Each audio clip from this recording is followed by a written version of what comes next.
Hello મિત્રો, progress કિચનમાં આપનું સ્વાગત છે। તો આજે આપણે રેસ્ટોરન્ટ કે ઢાબા સ્ટાઇલ તડકા દાળ બનાવીશું। માટે મેં અહીં 1 કપ તુવેરની દાળ અને તેની સાથે જ 1/4 કપ એટલે કે 5 કપ જેટલી મગની દાળને મેં અહીં 15 મિનિટ પહેલાં આ રીતે પલાળી રાખી છે। તુવેરની દાળમાં થોડીક આપણે આ રીતે મગની દાળ પલાળશું તો આપણી દાળ બનશે ત્યારે મગની દાળ એકદમ બફાઈ જશે, એનાથી દાળ ઘાટી થશે અને તુવેરની દાળ આખી રહેશે। ઘણીવાર એવું બનતું હોય કે આપણે ખાલી તુવેરની દાળ હોય તો તેને ઓછી બફાવા દઈએ તો તે કડક રહે અને એક સીટી વધારે થવા દઈએ તો દાળ મેશ થઈ જાય। તેની જગ્યાએ જો તમે આ રીતે તુવેરની દાળ સાથે થોડીક મગની દાળ એડ કરશો તો તમારા તડકા દાળ એકદમ સરસ બનશે। આ દાળને મેં 15 થી 20 મિનિટ પહેલાં પલાળી દીધી હતી।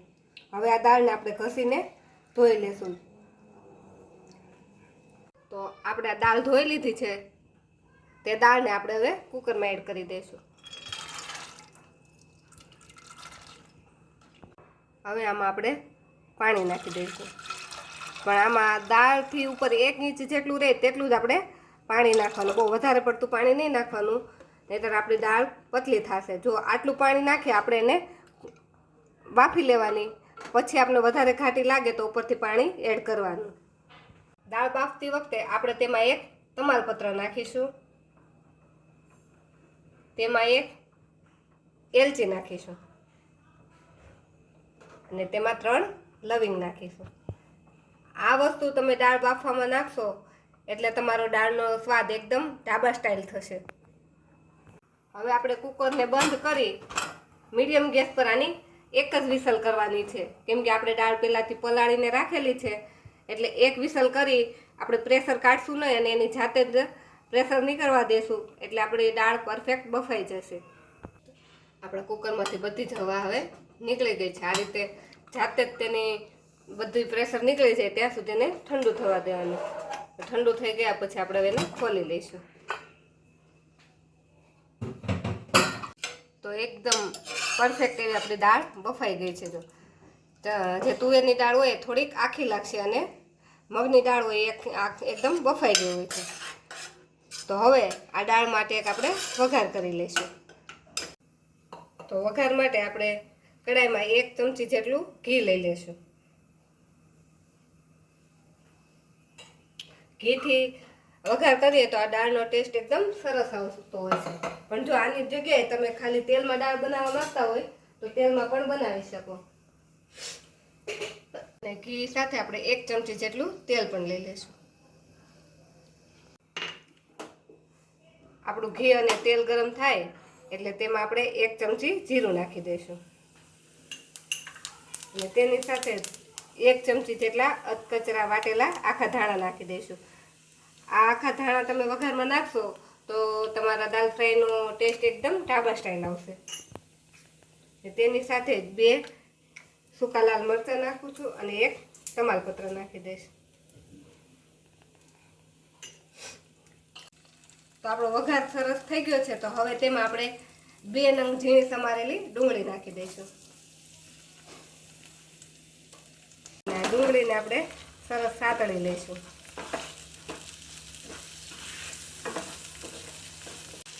તો આની અંદર હવે આપણે લીલી એકદમ ઝીણી સમારેલી મરચી નાખીશું। એની સાથે જ 1 ચમચી આપણે લસણને આ રીતે ઝીણું ક્રશ કરીને નાખીશું। લસણથી આ દાળનો ટેસ્ટ એકદમ સરસ આવતો હોય છે। હવે આ બધી જ વસ્તુને આપણે 1 મિનિટ માટે સાતળી દઈશું, જેથી આનો બધો કાચો ફ્લેવર હોય એ દૂર થઈ જાય। આપણા કાંદા સરસ સતળાઈ ગયા છે, તો હવે તેમાં આપણે મસાલા કરી લઈશું। તો મસાલામાં આપણે અડધી ચમચી હળદર નાખીશું, 1 ચમચી ધાણા જીરું પાવડર નાખીશું, 1 ચમચી કાશ્મીરી લાલ મરચું નાખીશું। આ બધા જ મસાલાને આપણે સરસ આ રીતે મિક્સ કરી દઈશું। મિક્સ કરી અને આ મસાલાને આપણે સાતળી લઈશું। કોઈ પણ વસ્તુ બનાવતા હોય ત્યારે મસાલાને આ રીતે તેલમાં સાતળશું તો જ તેનો પરફેક્ટ ટેસ્ટ આવશે. હવે આપણે થોડીક વાર માટે મસાલાને સાતળવાના છે, નહીંતર આપણા મસાલા દાજી જાય અને આપણો જે રેસીપીનો કલર આવવો જોઈએ તે એકદમ પરફેક્ટ ન આવે. તો આપણા મસાલા સતળાઈ ગયા છે. એમાં મેં અહીં 2 મીડિયમ સાઇઝના ટામેટાને આ રીતે કટ કરી લીધા છે, તે નાખી દઈશું. ટામેટા ફટાફટ કૂક થઈ જાય તે માટે આપણે તેમાં સ્વાદ પ્રમાણે મીઠું નાખીશું અને ફટાફટ આપણે મિક્સ કરી દઈશું અને આપણા ટમેટા એકદમ સોફ્ટ થાય ત્યાં સુધી એને ચડવા દઈશું. તો 2 મિનિટમાં આપણા ટામેટા પણ એકદમ સોફ્ટ થઈ ગયા છે અને બધી જ વસ્તુ એકરસ થઈ ગઈ છે. તો હવે તેમાં આપણે બાફેલી દાળ નાખી દઈશું. બધી જ વસ્તુને આપણે સરસ મિક્સ કરી દઈશું. હવે જો આપણે આ સમયે આપણે દાળ વધારે ઘાટી લાગતી હોય તો આમાં આપણે ગરમ પાણી જ એડ કરવાનું.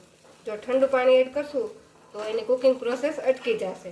તો દાળ થોડીક મને ઘાટી લાગે છે તો તેના માટે મેં જે કુકર લીધું હતું તેમાં જ દાળ બાફી હતી, તેમાં જ મેં થોડું ગરમ પાણી કરી લીધું છે. અડધા કપ જેટલું ગરમ પાણી છે તે હું દાળમાં એડ કરી દઈશ. હવે આ દાળને આપણે થોડીક વાર માટે ઉકળવા દઈશું, જેથી આપણે હળદર અને જે મસાલા હોય તે સરસ દાળ સાથે મિક્સ થઈ જાય. દાળ એકદમ સરસ આ રીતે ઉકળી ગઈ છે. હવે આ દાળ ઉપર એક સ્પેશિયલ વઘાર કરી લઈશું. તો વઘાર કરવા માટે આપણે તડકા પેન લઈ લઈશું. આ વઘાર જો તમે ઘી કે તેલમાં કરી શકો, પણ ઘીમાં કરશો તો આનો વઘાર એકદમ સરસ લાગશે. તો આપણે તેમાં 1 ચમચી ઘી લઈ લઈશું.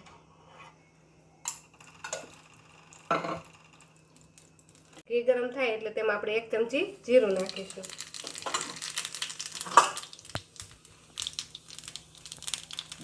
બે સૂકા લાલ મરચાં નાખીશું. થોડી હિંગ નાખી તેમાં આ રીતે એકદમ ઝીણું સમારેલું આપણે લસણ નાખી દઈશું. કળચીને ત્રાસી કરી તેમાં થોડોક જે ધુમાડો હોય તે જવા દેશું. એના લીધે ઉપરથી વઘાર કરશું એનો એકદમ સ્મોકી ફ્લેવર આવશે અને આપણું લસણ પણ સરસ સતળાઈ ગયું છે. તો તેમાં હવે આપણે ગેસ બંધ કરી અડધી ચમચી કાશ્મીરી મરચું નાખી દઈશું અને કાશ્મીરી મરચુંને પણ વઘારમાં સરસ આ રીતે મિક્સ કરી આ વઘારને આપણે દાળ પર રેડી દઈશું.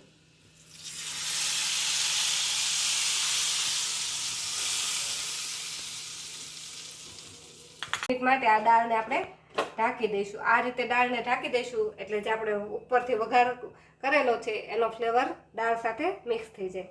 પછી આપણે ઢાંકણ ખોલી તેના પર ઉપરથી લીલા ધાણા નાખી દઈશું. તો આ ગરમા ગરમ દાળને હવે આપણે સર્વ કરીશું.